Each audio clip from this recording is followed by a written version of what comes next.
Welcome to the Never Too Early Fantasy Football Podcast, where it is never too early for fantasy football. My name is Jeff. Alex. As always, thank you for downloading, listening, liking, and commenting on our podcast videos. Please join our community by subscribing to us on the socials. Our handle on all platforms is at N2E Fantasy. We are also available on all major podcasting apps by searching N2E Fantasy. Alex, what do we have on today's show? On this episode of the Never Too Early Fantasy Football Podcast, we are revealing our top 15 tight end redraft rankings. So Jeff and I will be starting from 15 and we will both go back to back with our picks. But first, there was a groundbreaking trade that happened, as well as some other news that we'll cover. Jeff, what's the first item on the agenda? Well, Alex, I'm going to switch it up a little bit here, and we are going to start with the 10-game suspension given to Justin Tucker. He is currently a free agent, and his suspension will be for the first 10 weeks of the season, whether he finds a team or not. And I believe that he will remain a free agent through the majority of the year, and I don't think anyone will touch him with a 10-foot pole. Now that he's no longer effective, no one's going to give him a hand anymore. Yeah, I'm not sure that he didn't know about these allegations last season, and that's what hindered his effectiveness. But yeah, you're right. He was not as effective last year. And they cut him due to budgetary reasons. Now looking back, they didn't even have to cut him at all. They could have just left him on the roster for the first 10 weeks. They probably cut him for lawsuit reasons, would probably be where it is. Most of the trouble is anyway. But we can just move on from another disappointing veteran that Just has like the the Ravens Deshaun did. Watson symptoms. Yeah. Yep, just like the Ravens did. That's right. I will say that the Ravens probably did cut him, to your point. So the lead headline isn't Baltimore Ravens kicker Justin Tucker did X, Y, and Z. So now it's free agent kicker Justin Tucker did X, Y, and Z while he was a member of the Baltimore Ravens. So it doesn't lead with it anymore. All right. So speaking of big news, before we get to this big trade, same team though. This is kind of why I switched it up. Aaron Rodgers has stated that 2025 will likely be his last. Where do you see the Steelers going at quarterback after 2025? And do you think this is a good thing that he announced it now? I think it's a good thing he announced it now because hopefully we don't have the speculation and drama next offseason. Hopefully he just immediately files so we cannot talk about it anymore. Seems like the Steelers are playing it year by year at the quarterback position, so they could be looking at a new quarterback next offseason. If Howard develops, they may not look for somebody else. I think you and I talked offline that seems to be the plan, but I wouldn't put it past them trading for a cheap quarterback next year if they don't think that they'll be in position to take a good one in the draft, or if there is no good one in the draft. Then you got your retreads like old man Kirk Cousins. You could have your backups with potential like Aiden O'Connell, someone like that. Obviously, Jameis Winston, someone who is a journeyman quarterback that goes from team to team as well. Who knows? All we know is that it's Aaron Rodgers for this year. Yeah, I think this gives Will Howard. By the way, as a disclaimer, I may call him OJ Howard from time to time because guy didn't pan out for me, and that's what's still stuck in my head. That's what I was referring to him all day in my head, and then I was like, oh, it's Will. But typical northern New Yorker thinking about OJ in the glory days. Well, OJ Howard was a tight end. He was supposed to be a big deal until he tore his Achilles, I think, for the Buccaneers. It's an OJ Simpson reference I'm throwing It out there for old is. people. We don't recognize him here anymore. I'm just kidding. I think he's still on the wall of fame. All right. Anything else on Rodgers here? This will be our last 12 months talking about him. I hope so. All right. In a rather large June trade, the same Pittsburgh Steelers traded Minka Fitzpatrick for Jalen Ramsey and Jonnu Smith, and I believe there was a pick in exchange as well. And for the focus of the podcast, for a fantasy standpoint, Jonnu Smith is the one that we should talk about most. How do you feel about this landing spot for Jonnu Smith here? So it was Jonnu Smith, Minka Fitzpatrick in a 7 for Jalen. No, I'm sorry. What am I thinking? Jalen Ramsey, Jonnu Smith in a 7 for Minka Fitzpatrick in a 5, I believe, is what the trade was. I like Jonnu Smith. I also like Pat Fryermuth. And now it's impossible to like either one of them for fantasy football purposes. I despise Art Smith. He's the bane of fantasy football existence and an overrated offensive coordinator. I hope this is his last year in the league. But their roster now is DK Metcalf, 2 unproven young wide receivers, Robert Woods, and then 3 NFL starting caliber tight ends. So I have no idea how this offense is going to shake out, except that it's going to be 13 personnel, 12 personnel heavy. So maybe Jonnu and Fryermuth both get a lot of touches, but I can't imagine either one of them consistently breaking the top 12 in tight ends on a weekly basis. I can concur with that. Also, under Art Smith, Jonnu Smith is. Did I just call him Art Smith? Is that his name? What's the offensive coordinator's name? Art Smith, yeah. Oh, are they brothers? He likes to use them. It didn't feel right when I was saying that in the moment, but he does like to use Jonnu quite a bit. Maybe it's the last name connection. Maybe. Art Smith, I didn't know this beforehand, but he is the son of the FedEx founder. Yeah, I think he recently passed away too, right? Isn't that That's how the we found only all this reason out? I know. Yep, absolutely. But we saved Jonnu last because it leads us right into our 2025 redraft tight end rankings. And Alex, I know you're going to say it right now. Since I'm the oddball, I'll take the odd numbers and I will let you be even cooler with the even numbers. So, All right, start us off. all right, at number 15, and this is going to come as a shock to some people because this is where I had Jonnu Smith previously with the Dolphins, but obviously with Fryermuth and him splitting touches now, I will have Theo Johnson here, second-year tight end in New York. Yeah, I am a little surprised you have Theo Johnson that high.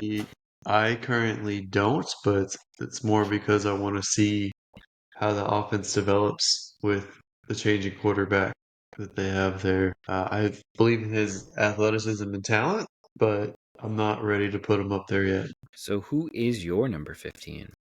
Both Jonnu Smith and Pat Fryermuth have completely slid out of my top 15, so that moves Tucker Kraft up to my tight end number 15. I'm not super high on him because I do feel like Musgrave will get a bounce back, and it will be hard to see how that settles in.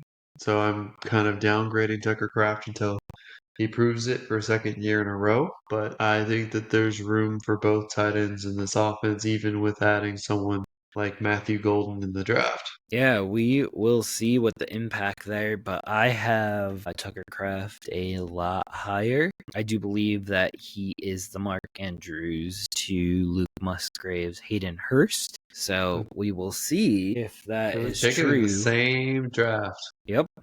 And I was scared to pull the trigger because Kraft was taken later, same as Mark Andrews. And yeah, I shouldn't have been. Well, I think Tucker Kraft was coming off of an injury his rookie year, and then Musgrave, I think, got hurt this past year. So we will see how it settles this year, but I will go with my number 14 guy, and you'll be happy he's finally in my top 15, and that is Dallas Goddard out of Philly. Oldie but goodie. Oh, sir. Think we have a potential bet here at some point, and I will let you pick the later tight ends here, one of your favorites, against either Goddard or another guy that I'm going to be mentioning very shortly. But it's funny that you mentioned Goddard here because my number 14 is Zach Ertz, and if you remember correctly, Eagles had both Ertz and Goddard at the exact same time, so now they are back paired together at the number 14 position. How do you feel about Ertz at number 14? I have him coming up in the next few picks, so it's within range, but I like Ertz a little All bit right. more. I'll just hop into my number 13 then. And a fantasy darling the last 3 years. Everyone thought that he would break out. He had a great rookie year, but since then hasn't really done much of anything. And I know people are mentioning him in trade talks. Of course, I'm talking about the Falcons, Kyle Pitts here.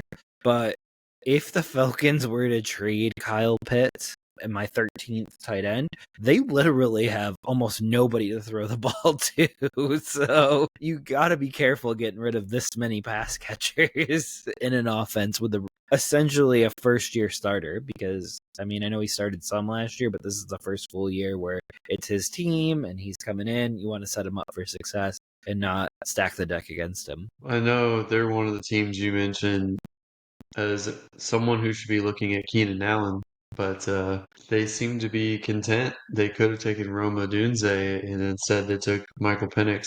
So we'll see. I just don't feel like they have enough firepower to compete in the division right now, but we will see. Who is your number 13? My number 13 is Dalton Kincaid, Buffalo tight end.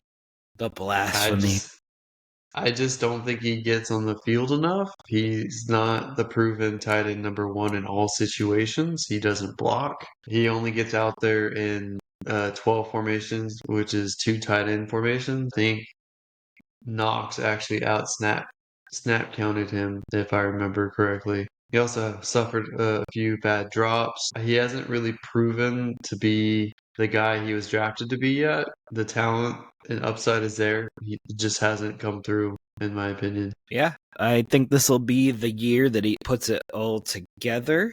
And the reason why I think that is he did have an injury last year, and that really did hold him back, but he should be fully healthy going into the year. And I think that's going to be the case with a whole bunch of guys going forward here.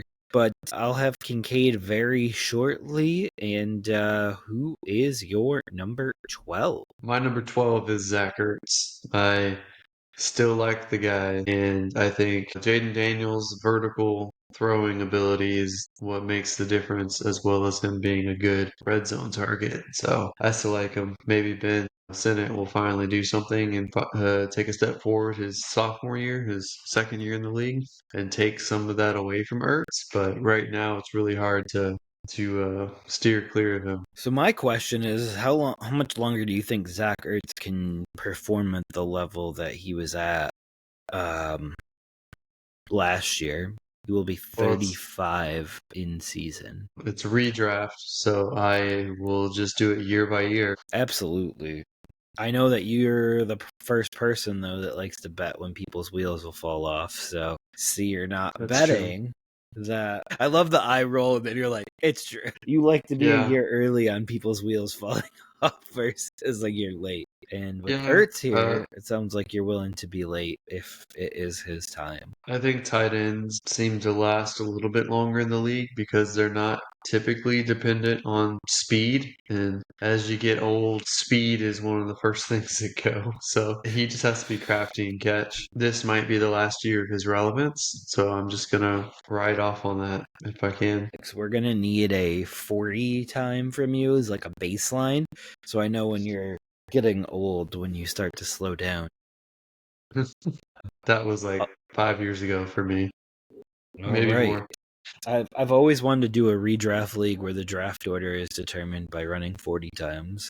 I feel like everyone could train for a 40. Maybe. It's very short distance. But my number 12 is a guy that you had mentioned earlier, back paired with Zach Ertz, and it's Dallas Goddard. So pairing the old Philly tight ends together. All right. At It's 14, I had both Ertz, and you had spots. Goddard, and at 12 I have Goddard, and you have Ertz. All right, my number 11 is the guy that you just mentioned at 13, and that is Dalton Kincaid. I do believe that he'll have a bounce back season with the Buffalo Bills, and he puts him in the back end tight end one, and he should go in double digit rounds in drafts, I would assume. Yeah, I think most people are going to draft him as a tight end one. I just don't feel comfortable with him until I see it.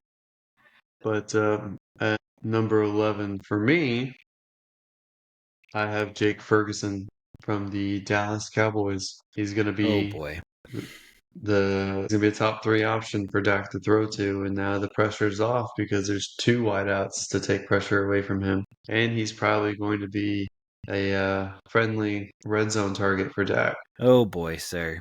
I knew you were gonna put Jake Ferguson on this. He is my tight end 21 as of right now, so he is below Pat Fryer Muth. But I know that we're in discussion offline about potentially using Kincaid or Goddard versus Ferguson, and I have to mention that right now before you try to take the Fryer Muth versus Ferguson bet. So we are in negotiations for a potential bet there in fantasy points. Jeff just wants to lose bets against me. That's fine. Hey, I'm gonna win the Genty one, so we will see. You already lost a Gen Z one. Yeah, so I'm an equalizer. That Mhm. means is that I'll lose one, but I'll win one back right away. So this is gonna happen. Speaking it into existence. Well, I don't know if it's right away. Isn't the other Genty one the season long one? Yeah, the season will be over before you know it. Yeah, this year definitely seems like it went by fast. Yep. All right. Who is your number 10? My number 10 is New England Patriot tight end Hunter Henry. He's another classic favorite of mine, and I think second year, this time a full season with Drake May is going to do wonders for his fantasy value, and I expect him to have a top 10 season. He almost made my top 15. He is currently my 16th tight end. And Mr. Henry is going to be 31 in the season, same as his counterpart, Austin Hooper. They are roughly a month apart in age. It's interesting. Fun fact. But yeah, I don't hate it. Obviously, these back end tight ends.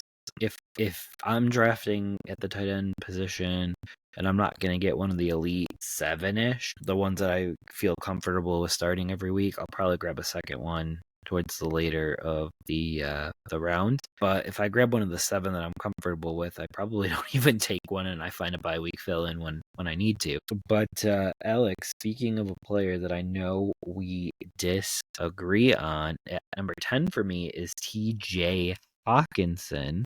I think coming back from the ACL, they have a lot of pass catchers now with Aaron Jones and Jordan Mason, Justin Jefferson, Jordan Addison, Rondell Moore, Jalen Naylor, and then even Josh Oliver. We don't know what JJ McCarthy is. He could have a very rough year. Hawkinson could be traded too. I mean, if they have a rough year, he might be the guy that they dangle and trade to the Dolphins mid-season. There's a lot of potential outcomes for Hawkinson here this year. What are your thoughts on Hawkinson here before I move to number 9? Well, I obviously like him more than you do, so he's a little bit later for me. I think he'll be a nice safety blanket for JJ McCarthy. I For think as he'll be long the as number he's there. two option on the team. Yeah, for as long as he's there, because they did just pay Josh Oliver. So Everyone's paying tight ends these days, so I mean, everyone wants to go to 12 personnel now. I know I missed my calling in life of being an NFL tight end. Get those paydays right now. I feel like you got to be at least 6'3" to make that happen, Jeff. Come on, Alex. You don't believe I'm 6'3"? No, I don't. All right. My number 9 tight end is actually on a new team this year. Someone that was in Jacksonville the last few years and is now in Denver. So number 9 for me is Evan Ingram. How do you feel about Evan Ingram at number 9? Well, coincidentally enough, that's who I have at number 9. So I feel like that's the exact correct ranking for him. I knew you were going to copy me at some point. I think as we get closer to the top, it's going to be much more similar. I mean, I like him. I just don't know what Denver's offense is going to be from a year to year basis. He has the capacity to be heavily targeted and heavily featured, but at the same time, they keep burning draft picks on various wide receivers as well. So I have no idea if he's going to be the number two option or number three or four. I think he's good enough to be considered at 9 and hope that he exceeds that draft spot or ranking spot. Yeah, I mean, I think that he'll be the number 2 pass catcher there. So I mean, there's that. And Bo Nix really didn't have a steady tight end last year, so I like him a lot. I'll probably end up with him on a lot of teams actually, from where I draft tight end. All right, I think we're at your number 8 now. My number 8 is Mark Andrews. So if you could promise me he was going to stay with the Ravens all year, maybe I would bump him up a little bit, but he could be traded to Miami by the time we post this. Or he could stay there, or likely could finally take over as the lead tight end, or likely may continue to be the backup tight end. I don't know. There's too much uncertainty for me, so I have to keep my expectations moderate with Mark Andrews. Yeah, he's a lot higher, or not a lot higher, but he's a bit higher for me. But I will say that last year he did finish tight end 5, and that's coming off of a really bad car accident to go into the year. So I'm just thinking out loud about him here. But if he stays fully healthy and he's the lead dog, which he was last year, even though Isaiah Likely's on the team, I think that he could easily be a top 5 tight end again, like very easily. We will see. All right. Who is your 8 and 7? So my number 8 is a guy that you had mentioned way earlier, and that's Tucker Kraft. That's another name that I would be very willing to put up against Jake Ferguson as well. So throwing that out there right now to put on your radar for a little bit later in life when we finally finalize this bet here. But yeah, I really like Tucker Kraft this year. I believe in him. I hadn't previously bought in on him, so now I'm planting my flag. Thoughts on him Yeah, there, sir? I am not there on that. I'm not there on him yet.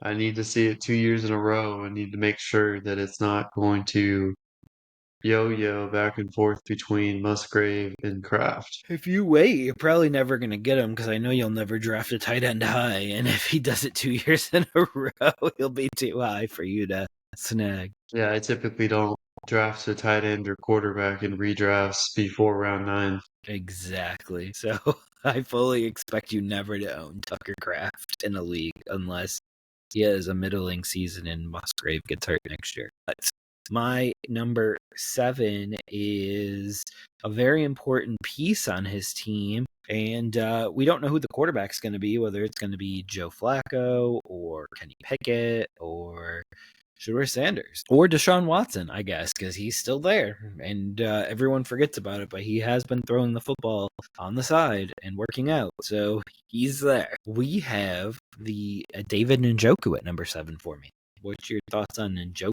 I actually have him coming up in a little bit, but I have Travis Kelce here at number 7. He really Wow. is the elder statesman of the tight end position this year. They just have so many more receiving options and still not very high on this offense. I don't see how he will finish as a top 3 to 5 tight end. I think this might be his last season. And he will take a back seat finally. You surprise me sometimes because this guy has been nothing but consistent and nothing but a top 1 to 2 tight end in the league, and last year he was 6, I guess. So you got him lower than his lowest. So you are betting on a cliff here. I see your cliff coming. I think he will hit a cliff. Were you or were you not betting on his cliff about 2 seasons ago as well? I know our league mate Jerome was, but Jerome definitely was for like 3 seasons in a row. and then he owned him and he had a mini cliff. I'll blame him for the down year. So if he doesn't own him this year, he'll hop right back up to his all right. Oh. Who is your 6? My number 6 is David Njoku. Okay. I think no matter who the quarterback is, they're likely going to target David Njoku. I think he's the primary target on that team. I think he's better than Jerry Jeudy. I still like Cedric Tillman more than Jerry Jeudy as well, but Njoku is the guy. I know it's a contract year for him, so he's trying to get paid. May not be with Cleveland the next year, but I do like him for this season, especially with the quarterback uncertainty. Well, it could be a quarterback carousel too, so Mm-hmm. it could be whichever way it spins week to week, and we may not know who the starter is. I know Deontay Johnson thinks it'll be Kenny Pickett, but we know what he is, and I mean, Philly was really quick to ship him off too, so not like he was even really worth backup consideration. All right. I believe that was your 6. My 6 is Mark Andrews. And I know we're 2 spots off, but I feel like I'm considerably higher on him than you are, and I still believe in his talent, and I still believe that he'll be the number 1 tight end all season in Baltimore. The later we get, the harder it's going to be to trade someone, even like Mark Andrews. So every day that passes means that he'll be a Baltimore Raven for the whole year, whether he's healthy or not healthy.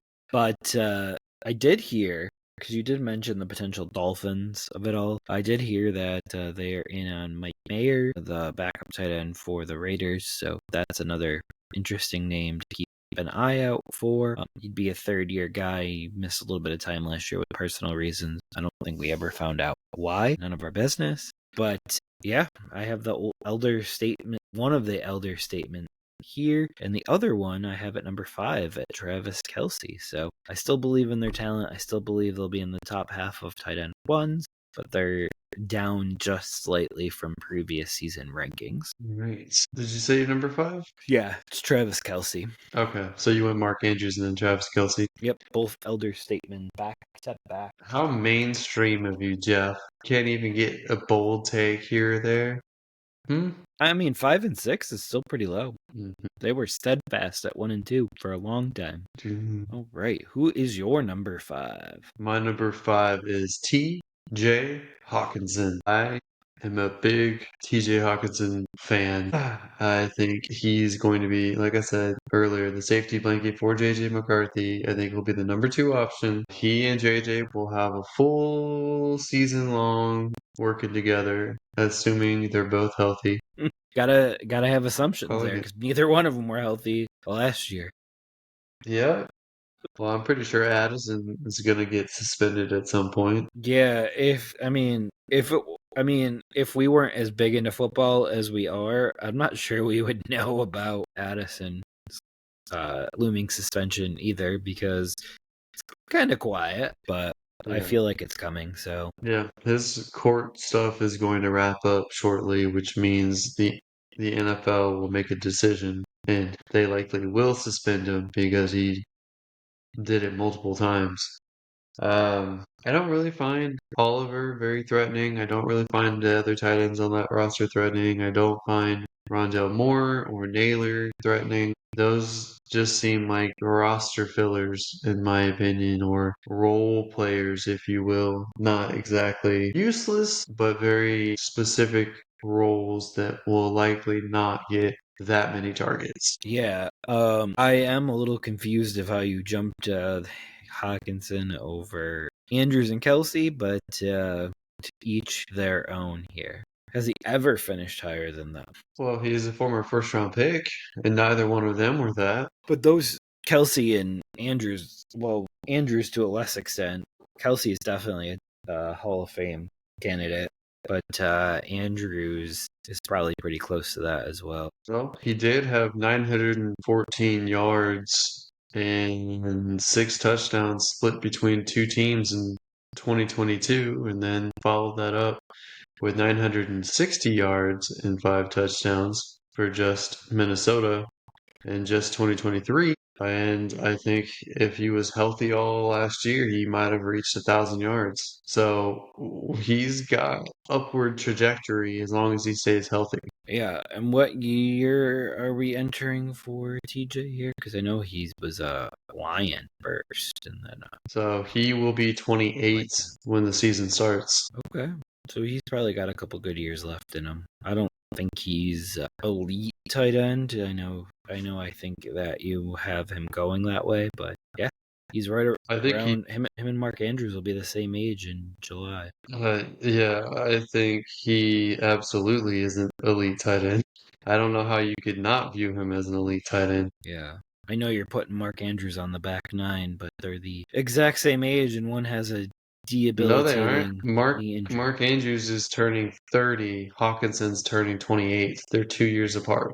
30, but I have his age wrong in Yeah, my age machine. he is I have him as a 29 96 birthday. in 297 days. So I September have him as a 6, year. 1995. Yep, I had September 6, 1996. All right, so next year I'm going to have to go through and verify ages. I'm going to feel like a bouncer at a bar. Yeah, so he's 2 years younger than Mark Andrews, and he's 8 years younger than Travis Kelce. Absolutely. So they'll be a year apart for 2 months, Hawkinson and Andrews. One will be 28, one will be 29 until September 6th. They're pretty close, though. They have basically 2 seasons of difference in their stats, basically. Yeah, and one has a debilitating knee injury at one point. Did Andrews might have tore his ACL with the tackle that they banned last year. Honestly, Mark Andrews only had one really, really good year. Other than that, like their stats are pretty similar. Okay. Well, I believe in Lamar over JJ right now, so there is that. That's true. That's true. Yeah. I think you're going to end up with a lot of TJ Hawkinson because I think that he's going to fall lower just due to the injury last year. He started off slow after the injury. And JJ McCarthy is an unknown. I think that you could end up with him in almost every league that you're in. Him and Jake Ferguson will be your hopefully they don't have the same bye week because that would suck. Yep. All right. Who is your number 4? My number 4 is Sam Laporta. I'm hoping that he gets closer to his rookie year numbers and that they move towards a more traditional-ish style offense and feature him more than they did last year with Ben Johnson leaving. But he's got sky-high talent. He's huge. He's got great hands.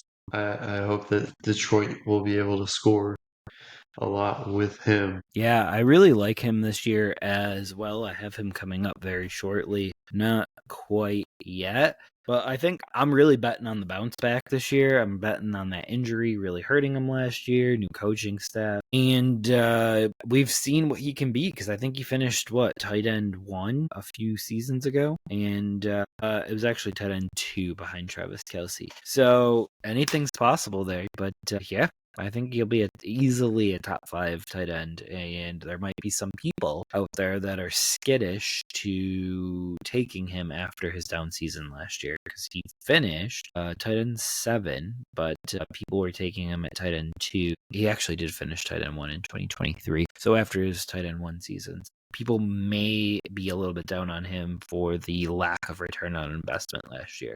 Who is your next tight end here? So number 4 for me is George Kittle, which is one of your favorite guys here, and I'm not being facetious at all there. I know that you're a big Kittle guy, and I expect another big season with him, especially them shipping off Debo. Kind of leaves some more shorter passes open for George Kittle. Yeah, I like George Kittle a lot, and I have him coming up shortly. Oh, right. And my number 3 is Sam Laporta, so I do believe in him a little bit more than you this year, but I'm expecting the bounce back from last year that it was injury related, and man, camps are about to open right around the corner, and just really hoping for no training camp injuries this year. My number 3 is George Kittle. So we just haven't flip-flopped here. I'm pretty much high on about taking for granted that there will be a bounce back for the entire San Francisco offense. So I'm high on George Kittle, who's consistently been a very good tight end in the league.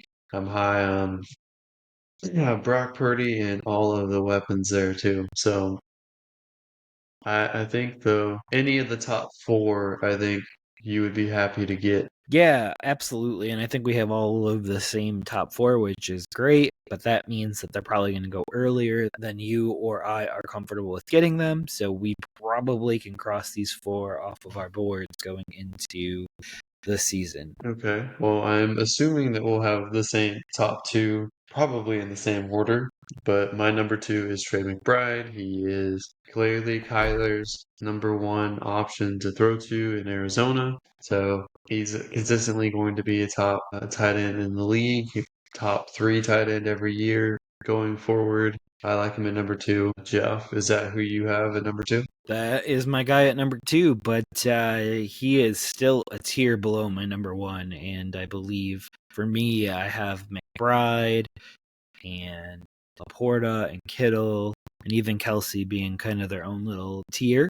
But that brings me to the consensus number 1, as far as I'm concerned, is Brock Bowers. Rookie beast last year. He probably should have been in consideration for rookie pick 101 last year. But we all liked Marvin Harrison Jr. a little bit more. But Brock Bowers is my number 1. And Alex, would you be kind enough to reveal your number 1? It's obviously also Brock Bowers as well. He might be a Hall of Fame caliber player. It's just been 1 year, so he has to keep it up.